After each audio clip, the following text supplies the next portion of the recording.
Baba Saheb doctor Bhimrao Ambedkar ji की प्रतिमा का अनावरण करने के लिए बिलाली बानसूर अलवर राजस्थान में भीम आर्मी चीफ चंद्रशेखर आजाद उर्फ रावण पहुंचे। रास्ते में बहुत ज्यादा जगह जगह स्वागत किए गए। स्वागत समारोह से पहले उनका जगह जगह रोक करके स्वागत किया गया और जब वो बाबा साहब की प्रतिमा अनावरण करने पहुंचे तो वहां जन सैलाब उमड़ पड़ा। नवयुवक बाइक रैली निकालकर उनको लेकर के पहुंचे। वहां पर उन्होंने संबोधित किया। ये जगह जगह आप देख रहे हो नवयुवक स्वागत कर रहे हैं। स्वागत करते हुए और उनका अभिवादन करते हुए सभी नवयुवक आपको दिखाई दे रहे हैं। ये गरीबनाथ मंदिर में पहुंचे। इसके बाद पूरे रूट चार्ट के अनुसार वो बिलाली बानसूर पहुंचे। बिलाली बानसूर पहुंचकर उन्होंने सभी को अभिवादन स्वीकार किया और सभा को संबोधित किया। बाबा साहब की प्रतिमा का अनावरण किया। बाबा साहब की प्रतिमा का अनावरण के बाद उनको सीधा मंच पर लाया गया। मौसम खराब होने के बावजूद भी बहुत भारी संख्या में जन सैलाब उमड़ा। ये न्यूज़पेपर की कटिंग आप देख रहे हो दैनिक भास्कर की, जिसमें बाबा साहब की प्रतिमा का अनावरण के बारे में बताया गया है। काफिला अपने निजी वाहनों से लोग पहुंचे। बरसात के मौसम में भी जगह जगह हाईवे पर नवयुवक इंतजार करते रहे। इंतजार के बाद जब वो पहुंचे तो उनका डीजे और बाइक रैली के साथ उनको कार्यक्रम स्थल पर पहुंचाया गया। कार्यक्रम स्थल पर पहुंचने के बाद नवयुवकों ने भारी नारे लगाए और स्वागत किया। वहां पर चंद्रशेखर आजाद और रावण ने सभी का अभिवादन स्वीकार कर नवयुवकों से कंधा मिलाकर साथ मिशन में सहयोग करने का आह्वान किया। सभी कार्यकर्ता डीजे पर नाचते हुए गाते हुए और चंद्रशेखर आजाद उर्फ रावण को कार्यक्रम स्थल पर लेकर पहुंचे। पूरा कार्यक्रम बहुत ही मौसम खराब होने के बाद भी अच्छा रहा। भीम आर्मी चीफ और आजाद समाज पार्टी के राष्ट्रीय अध्यक्ष चंद्रशेखर आजाद उर्फ रावण ने पत्रकारों का भी जवाब दिया। पत्रकारों के जो सवाल पूछे गए उनका जवाब दिया। वरना ये नारे सुनकर जो नेता खुश हो जाए उसका भी नाश और जो दुखी हो जाए उसका भी नाश। मैं तुम्हें यूँ ही समझा दूँ। एक तो आपका बहुत बहुत स्वागत सब लोगों का धन्यवाद। आप यहाँ काफी देर तक खड़े हो। जो है आप ये चाहते हो कि बाबा का मिशन आगे बढ़े, उनके सपने पूरे हों, लेकिन वो नारेबाजी से नहीं होने। आप भी मेरी तरह कंधे से कंधा मिला के साथ दो और काम करो समाज में चल के। और फिर आप मेरी बात को देखियो, दिल में खड़े हो जाओ, मेरा काम हो जाएगा। मुझे इतना ही चाह बता। तो भाई साहब दो बेटा मोबाइल ठीक है भाई लड़िया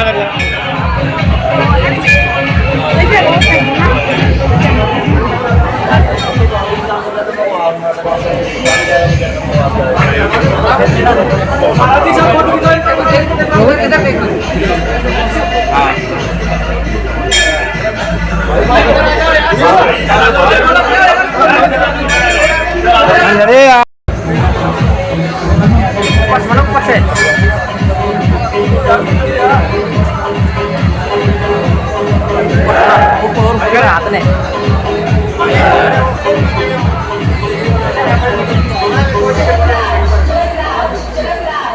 बात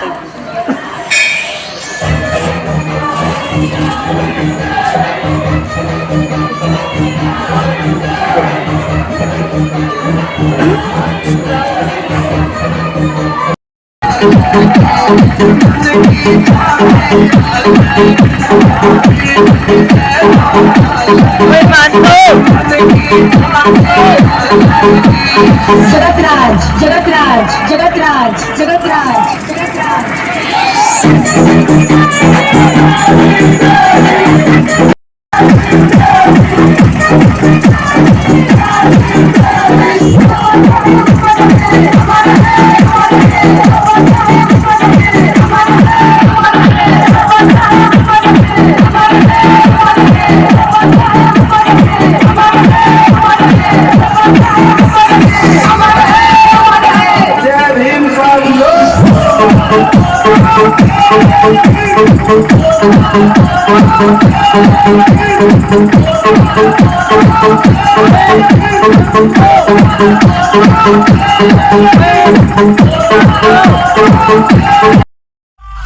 पार्टीज पावे झंडा घर घर लहरावे भाई चंद्रशेखर का हम मिलके साथ निभावे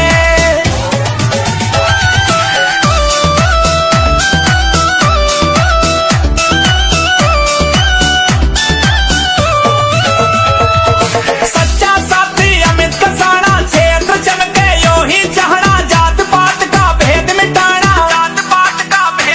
ये नई खुशहाली लावे सब नर नारी ये चाहवे भाई चंद्रशेखर का सब मिलके साथ निभावे जय भीम जय भीम जय भीम जय भीम जय भीम जय भीम जय भीम जय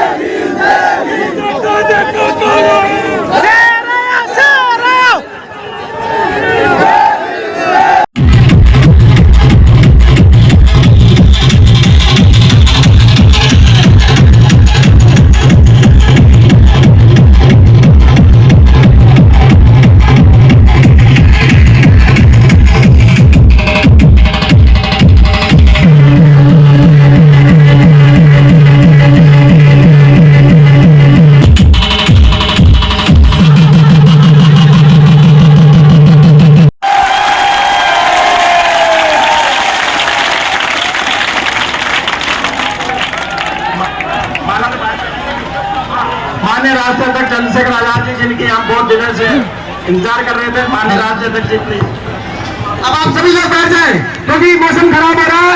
आइए, कुछ लोग वक्त के सांचों में ढल गए मगर कुछ लोग ऐसे हैं जो वक्त के सांचे बदल गए। वक्त को सांचे बदलने वाली शख्सियत हमारे बीच है। जोरदार तालियों के साथ चंद्रशेखर जी।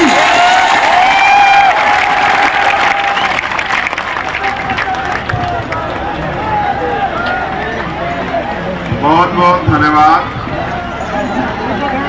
बिलाली गांव और इस क्षेत्र के ये गांव में बिलाली गांव ग्राम पंचायत और यहाँ के सभी क्षेत्रवासियों का बहुत बहुत धन्यवाद। मैं सर्वप्रथम तो यहाँ की जो कमेटी है उनसे ये माफी चाहता हूं कि भाई आप ये साफा मुझे पहनाना चाहते थे, लेकिन मैं ये सोच रहा हूं कि मैं साफा पहन लूं ये तो बहुत अच्छी बात है, लेकिन अगर मेरी माएँ बहनें और हमारे बुजुर्ग इस बारिश में बीमार पड़ जाएंगे तो कौन जिम्मेदारी लेगा बताओ। देखो, प्रैक्टिकली रहना चाहिए आदमी को समय परिस्थिति के हिसाब से। जब मैं यहाँ आ गया हूँ मुझे माला पहनने में साफा पहनने में कोई दिक्कत थोड़ा, ये बताइए। जब मैं यहाँ मौजूद मेरा कोई नुकसान थोड़ा हो रहा है, लेकिन मैं ये सोच रहा हूँ कि जो मेरी माएँ बहनें सुबह से मेरे बुजुर्ग जो हैं जमीन पे बैठे हुए हैं वो बारिश में भीगे और मैं साफा पहनूं, ये तो न्याय नहीं हो सकता है। इसलिए मैंने उनसे हाथ जोड़ के कहा कि आप इस बात को मत करो। अब मंच को ऐसा बनाओ जिसको लगे कि आप लोग जिम्मेदार। बैठ जाओ, आराम से बैठ जाओ सब लोग। मैं माला नहीं पहनता हूं मेरे भाई, मैं माला नहीं पहनता हूं। लाओ, मैं लाओ, हाथ लगा के स्वीकार कर लीजिए स्वागत को। जोरदार तालियां और बार।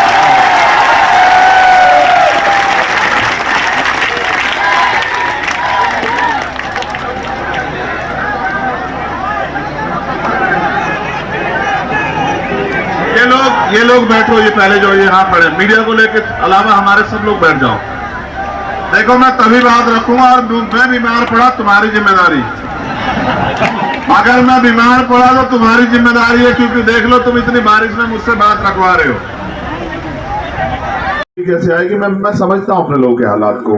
मैं ये भी समझता हूं कि मेरी माए बहनें मेरे प्यार सम्मान में यहाँ खड़ी है, लेकिन सच ये है कि बहुत सारे घर ऐसे होंगे जिनका चूल्हा तब तक नहीं जलेगा जब तक उनके घर में आटा और बाकी सामान नहीं पहुंचेगा।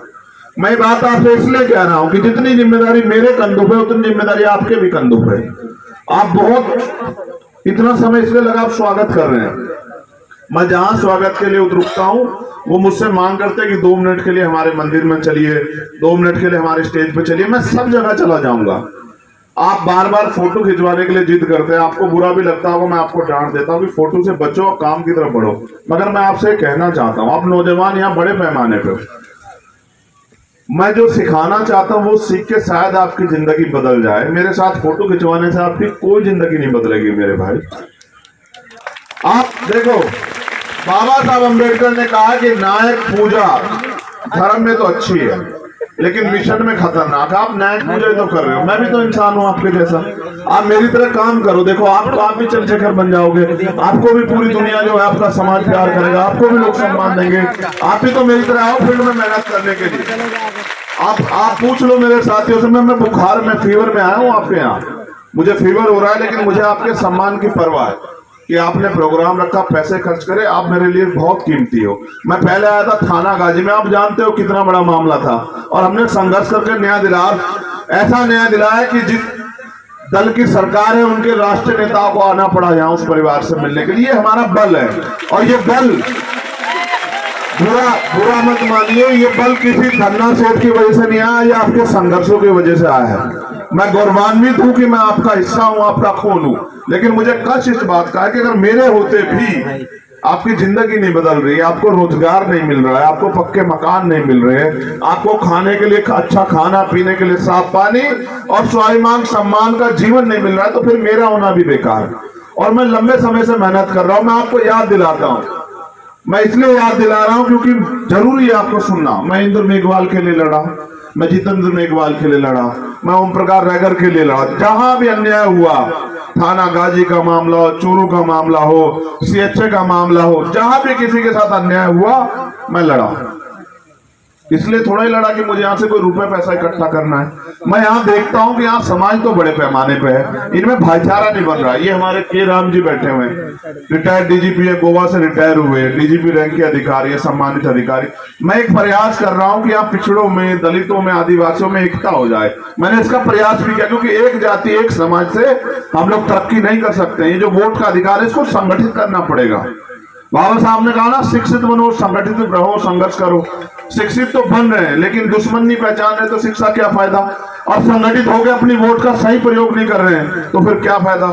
देखो, वोट दो धारी तलवार है। अगर दुश्मन को दोगे, दुश्मन ताकत इकट्ठा करके आपका इलाज करेगा, और अगर अपनों को दोगे, अपनी ताकत बनाओगे, तो उस वोट से आपके अधिकार भी सुरक्षित रहेंगे और किसी की हिम्मत नहीं पड़ेगी आपके साथ अन्याय कर दे। मैं आपके प्यार की कदर करता हूं, और आपसे ज्यादा प्यार की कदर करता हूं उनकी। ना उनका कोई फोटो होता है, ना वो मुझसे मिल पाती है, लेकिन फिर भी एक टकटकी लगा के देखते रहती है अपने बेटे को, अपने भाई को, कि हमारा भाई आया है। वो सुनने के लिए बैठे। लेकिन सोचो, क्या मेरे हाथ में आपने इतनी ताकत दी कि मैं उनकी ख्वाहिशें पूरी कर सकूं, उनके सपने पूरे। धरना सेठ क्या जन्म लिया, मैंने इस गरीबी को, बेबसी को, लाचारी को देखा, और मैंने सपनों को चलते हुए देखा किस तरह से जब हम गरीबों के सपने को चले जाते हैं। मैं धन्यवाद दूंगा राकेश भाई का और उनके साथी का जिन्होंने वो मूर्ति लगाई। लेकिन मैं आपसे अपील ये कर रहा हूं कि उनके विचारों पे चलो। सोचो, बाबा साहब ने जब ऐसे ही हमारे जैसे अपने 4 बच्चे कुर्बान किए होंगे, तो उनको कितना वो होगा उम्मीद कि उनकी आने वाली पीढ़ी उनके सपनों को समझ के इस देश में अपने हक अधिकार को प्राप्त करेगी। क्या मिल पाए? आजादी को 75 साल हो गए, आज भी लोग इंसान नहीं बन पाए। इसलिए आपसे कह रहा हूं, अमीरों के कुत्ते भी घी खा रहे हैं, अमीरों के कुत्ते भी गाड़ियों में घूम रहे हैं, मेरे लोगों के सर पे पक्की छत भी नहीं है। ये है भारत की सच्चाई।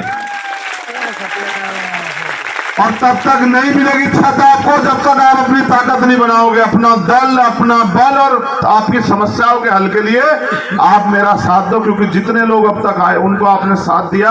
अगर आपकी जिंदगी बदली हो तो भूल जाओ मुझे, फिर उन्हीं के साथ रहो। और अगर आप चाहते हो कि कुछ बदले, आप बताओ बदल गया क्या? चलो अच्छा बताओ मुझे, बड़े भी लोग यहाँ बैठे हुए, बताओ अगर मेहनत मजदूरी नहीं करोगे तो रोटी मिल जाएगी आपको? अच्छा बताओ। तो जब सब कुछ आपको करना है, जबकि भारत में लोकतंत्र है और लोकतंत्र में वो शक्ति है कि बड़े से बड़े ताकतवर को जमी दज कर दे और बड़े से छोटे छोटे गरीब के बेटे को वो ताकत दे दे कि वो अपने लोगों की जिंदगी बदल सके। ये लोकतंत्र है। आपकी वोट करोड़ों रुपए से भी कीमती है, मेरी वोट करोड़ों रुपए से भी कीमती है। और चाहे राष्ट्रपति बन जाए, प्रधानमंत्री, उसकी वोट की वैल्यू और हमारी वोट की वैल्यू बराबर है। और अगर वोट का अधिकार नहीं होता, आपकी बस्ते में नहीं आता कोई। आप सोच के देखो, जिन पर वोट का अधिकार नहीं होता अगर आपके पास, आपकी बस्ती में नहीं आता कोई। आपकी बस्ती में लोग इसलिए आते हैं क्योंकि आपके पैर इसलिए छूते हैं, आपको चाचा था इसलिए बताते हैं, आपकी बात इसलिए करते हैं क्योंकि आपके पास वोट है।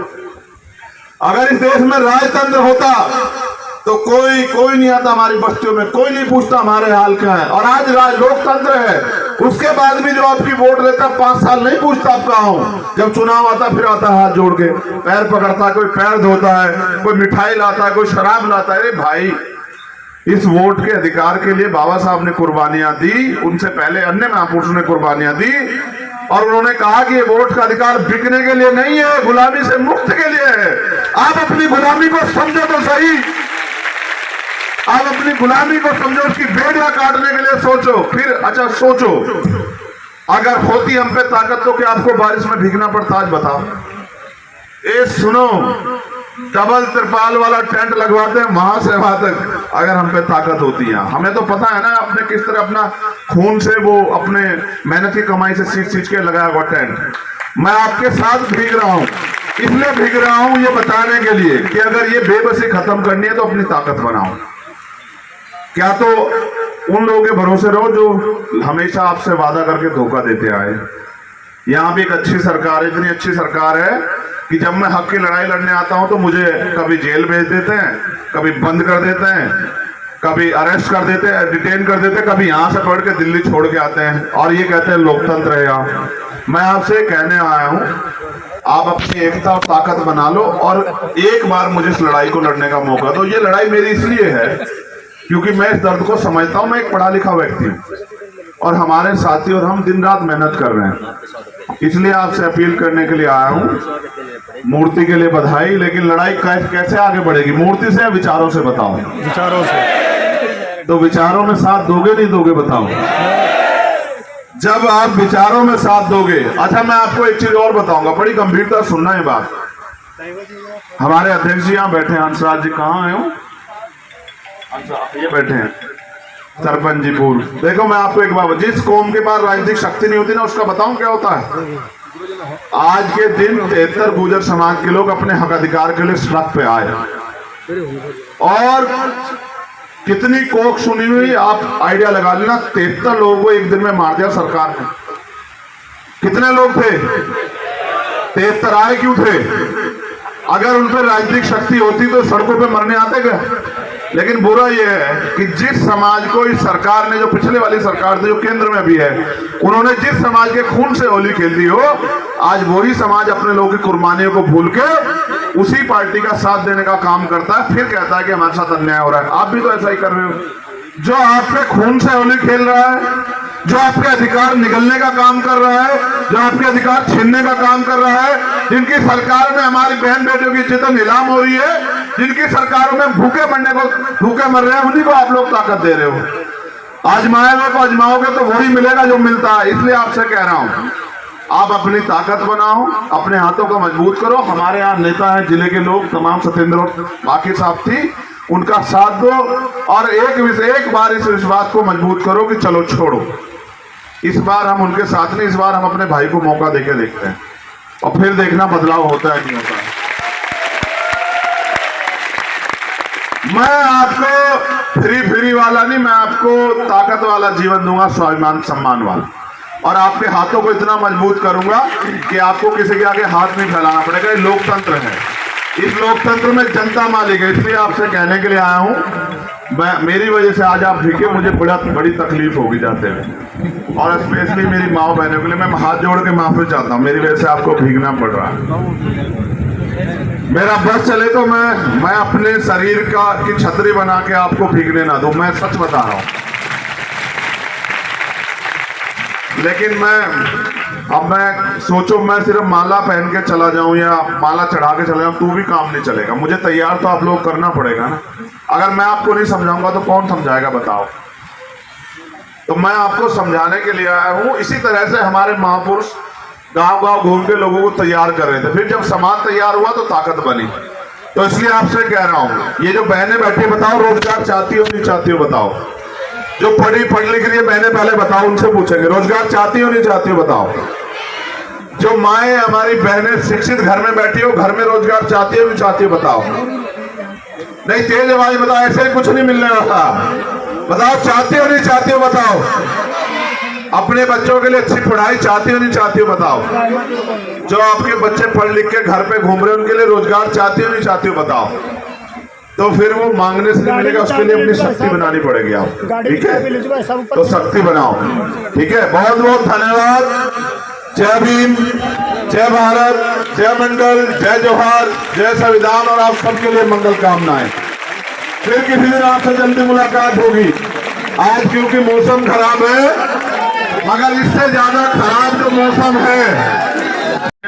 साथी दोस्तों, प्राण कैंसर तो माता बहन, मैं ज्यादा कुछ नहीं कहकर सिर्फ ये कहना चाहता हूँ कि 20 अगस्त 2023 को जयपुर के मैदान में आप सब लोग जो भाई से प्यार करते हैं, आप सबको उस रैली के अंदर आह्वान करते हैं, आप सब अपने जन से दबाकर वहां से तय होगा कि भारत की राजनीति के अंदर और राजस्थान की राजनीति के अंदर आप सारे हुक्मरान बनने जा रहे हैं या नहीं। इसलिए मैं न्योता देता हूँ कि 20 अगस्त 2023 को आप में से कौन कौन से पुराना चाहते हैं, हाथ खड़ा करके बताएं। आप सबको क्रांति जारी धन्यवाद। मैं जयपुर की धरती पर आपका हृदय से स्वागत करूंगा। जय भारत, जय हिंद। अपने भरोसे आना, मैं कुछ नहीं दे पाऊंगा आपको, ना बस लगा पाऊंगा ना कुछ। अपने भरोसे आना, ठीक है। बहुत बहुत धन्यवाद। एक मिनट चुप रहो। जितने जोर लगा के नारे लगा रहे हैं मेरे साथ, बूथ की, सेक्टर की, तहसीली कमेटियां बनाने में इतना दम लगाओ, सब ठीक हो जाए। को बड़ा दिल दिखाकर बोलना चाहिए। मैं कह रहा हूँ कौन नहीं हमला करता, आप बताओ। आप एक ऐसी जाति बताओ जिसने हमला ना किया। लेकिन जिस समाज से मैं फिर कह रहा हूँ, मगर आप ये सोचो ना, आप ये सोचो इसका अंत क्या है। इसका अंत ये है कि वो जो नफरत या जो गलतफहमी या जो तमाम तरह की सामंजस्य विहीन जो रणनीतियां हैं उनको दूर करके आज नहीं तो कल हमें एकजुट होना पड़ेगा। होना चाहिए। बाबा साहब ने भी कहा, काशीराम साहब ने भी कहा, मैं उनसे बड़ा तो नहीं हूँ। इन्हीं जातियों को संगठित करने के लिए उन्होंने कहा, और ये हमारे यहाँ हुआ भी उत्तर प्रदेश में, यहाँ भी हो सकता है। अब देखो अत्याचार की तो बात, सबसे बड़ा अत्याचार तो सरकार कर रही है। यहाँ की सरकार के उसमें सीएचओ के बच्चों के साथ क्या हो रहा है, यहाँ की सरकार के इंद्र मेघवाल, जितेंद्र मेघवाल, ओम प्रकाश रेगर के साथ क्या हुआ। उत्तर प्रदेश में जो बीजेपी की सरकार है, वहाँ हाथरस में क्या हुआ। केंद्र में जो है बीजेपी की सरकार है, वहाँ जो है वो जो बेटियां जो दिल्ली में बैठी है प्रोटेस्ट, उनके साथ क्या हो रहा है। तो मैं आपको सिर्फ ये कह रहा हूँ, और जिस तरह से पीसीयू खत्म किए जा रहे हैं, पब्लिक सेक्टर खत्म हो रहा है, कहाँ से मिलेगी वंचित वर्ग के बच्चों को रोजगार, महंगाई से निजात कैसे मिलेगी, ये सारी समस्या को ध्यान में रखना पड़ेगा। सोशल एट्रोसिटी एक अलग वो है, लेकिन उसके अलावा भी जो बुनियादी अधिकार, जब हमारे लोग ही नहीं बचेंगे, जब हमारे लोगों पे अवसर ही नहीं होंगे, जब संविधान नहीं होगा, तब क्या करेंगे। तो मैं अपनी ड्यूटी अदा कर रहा हूँ, और मुझे उम्मीद है कि जिस तरह जिस ईमानदार से हम लोग जमीन पर काम कर रहे हैं, भाईचारा बनेगा और एक दूसरे के लिए मिलकर लोग लड़ेंगे। आपको बानसूर उपखंड के अंदर जो हरसोरा थाना क्षेत्र है, वहाँ अपने पूरे राजस्थान में दलितों के बच्चियों के लिए, उनके अधिकारों के लिए आपने लड़ाई लड़ी है, लेकिन आज 15 माह से गायब है वो बच्चे है। वहाँ अपने पूरे राजस्थान में दलितों के बच्चियों के लिए, उनके अधिकारों के लिए आपने लड़ाई लड़ी है, लेकिन आज 15 माह से गायब है वो बच्ची। उसके लिए आप क्यों नहीं आए? कौन सी बच्ची के लिए? ये हरसोरा थाना क्षेत्र की है सर। एक नाबालिग बच्चे का अपहरण हो गया था, वो उसका आज तक बरामद नहीं किया गया। मैं अकेला आदमी, बहुत सारी घटनाएं होती है, मेरी जानकारी में ये घटना है नहीं जिसको आप कह रहे हैं। तो अभी कोई घटना आएगी तो मैं उसका जो उसके समाधान के लिए प्रयास करूँ। बाकी आप ये भी जान लो, आप हर जगह कैमरा लेके पहुंच जाते हो क्या? नहीं खरी ऐसे गुटखा चबा के थोड़ा ही होता है। ये ओप्पो हाथ में ले लिया तो पत्रकार थोड़ा ही हो गया। मैंने सही सब जगह नहीं पहुंच पाओगे ना। हमारा संगठन वो काम करता है। तो यहाँ हमारे नेता अनिल देरवाल जी, सत्यपाल जी, वो सब जगह जाते हैं यहाँ। और मैं समझता हूँ इस नालायक सरकार में न्याय मिलेगा कहाँ? नहीं सर, आपके इस जो नालायक भीम सरकार सैनिक को तो हमारे लोग उखाड़ के फेंकेंगे तब। सर, आपके जो भीम सैनिक जो थे उन्होंने आपको सूचित क्यों नहीं किया? मैं कह रहा हूँ ना, धरना भी देखा अनिल जी खड़े। ये सवाल आप इनसे कीजिए ना, आप इनको छोटा नेता मान रहे हैं क्या? नहीं, मैं तो किसी को छोटा नहीं सवाल मानता। पूछे क्यों? हाँ सर, आपने आगे जिले की टीम रही है धरने पे लगातार। तो फिर आपको क्या ऐसी नालायक सरकार जो न्याय नहीं दे रही है, आप पत्रकारों को उनकी चापलूसी करना बंद करना चाहिए। ठीक है, चलिए एक सचिन मैं बहुत अच्छे कि आपको नहीं लगता कि जो दलित राजनीति है लगभग मुझे मैं दलित राजनीति का काम नहीं कर रहा, मैं बहुजन बहुजन राजनीति मैं बहुजन राजनीति पे काम कर रहा हूँ। आप क्यों दलित हम ज्ञान के लिए नहीं पढ़ते हैं, और अगर हम ज्ञान के लिए पढ़ते तो फिर यहाँ दोबारा से डॉक्टर अंबेडकर जन्म लेते। हम इसलिए पढ़ते हैं कि हमें नौकरी मिल जाए, और नौकरी इसलिए कि कुछ पैसे मिल जाए और उन पैसों के जरिए हम अपने घर परिवार को चला सकें। कहीं से कहीं तक भी हम आंदोलन के साथ नहीं खड़े हैं। ये पूरा आंदोलन देने के लिए है। आप फूले साहब को पढ़िए, उन्होंने 18 स्कूल खोले। आज हमारे पास IAS IPS मैं लौटा गया परिवार की जान, समझे समान सब है कहने दिला गया। मनवादियाली बेटियों का मुंह कैसे करा गया, मनवादियाली बेटियों का मुंह कैसे करा गया। वो कहने निडर जो ले जाता हक की खातिर एहसान का कर्ज मैं चुकाना चाहूँ सू। डोबली हो जिसके भड़क हो रही है, मिशन पहचान मैं लुटाना चाहूँ सू। आंखें डोबली हो जिसके भड़क हो रही है, मिशन पहचान मैं